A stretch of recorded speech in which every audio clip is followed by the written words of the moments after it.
Kochi corporation തെരഞ്ഞെടുപ്പിൽ വെണ്ണല 38-ാം ഡിവിഷനിൽ BJP. സ്ഥാനാർത്ഥിയാണ് എം.എ. രാജേഷ് കുമാർ. 30 വർഷത്തിലേറെയായി രാഷ്ട്രീയ സാമൂഹ്യ സന്നദ്ധ സേവന പ്രവർത്തനത്തിലുള്ളയാളാണ് രാജേഷ് കുമാർ.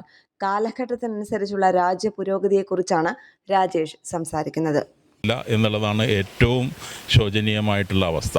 അപ്പോൾ ഈ റോഡുകൾ നമുക്ക് അറ്റ്ലീസ്റ്റ് കാണുകളെ നമ്മളെ സാങ്കേതികമായ രീതിയിലല്ല ഒരു കാണുകൾ പോലും നിർമ്മിച്ചിരിക്കുന്നത്. എങ്കിൽ പോലും അതിന് കൃത്യമായിട്ടുള്ള കവറേജ്, സ്ലാബ് ഇതൊന്നും നമുക്ക് ഇവിടുത്തെ കൗൺസിലർമാർ ഈ ബഡ്ജറ്റ് ഉപയോഗിച്ച് ചെയ്യുന്നില്ല. അവരുടേതായ കോൺട്രാക്ടർമാരെ നമ്മൾ ബന്ധപ്പെടുന്ന സമയത്ത് കൗൺസിലർമാർ പറയുന്നത് ബന്ധപ്പെടല്ലേ, ഞങ്ങളൊരു കണക്കിനാണ് ഇത് ഒപ്പിച്ചുകൊണ്ട് പോകുന്നത് എന്നുള്ള തരത്തിലാണ് ഇവിടുത്തെ കൗൺസിലർമാർ വരെ പറയുന്ന അവരുടെ വായിൽ നിന്ന് വീഴുന്ന മറുപടി.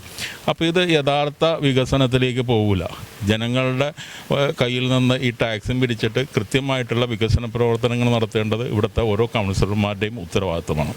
അതുപോലെ തന്നെയാണ് ശുചിത്വം ഇന്ന് ഏറ്റവും കൊച്ചി പോലുള്ള ഒരു കോർപ്പറേഷന് ഏറ്റവും കൂടുതൽ ഭീഷണിയായി വരുന്നത് ശുചിത്വമാണ്.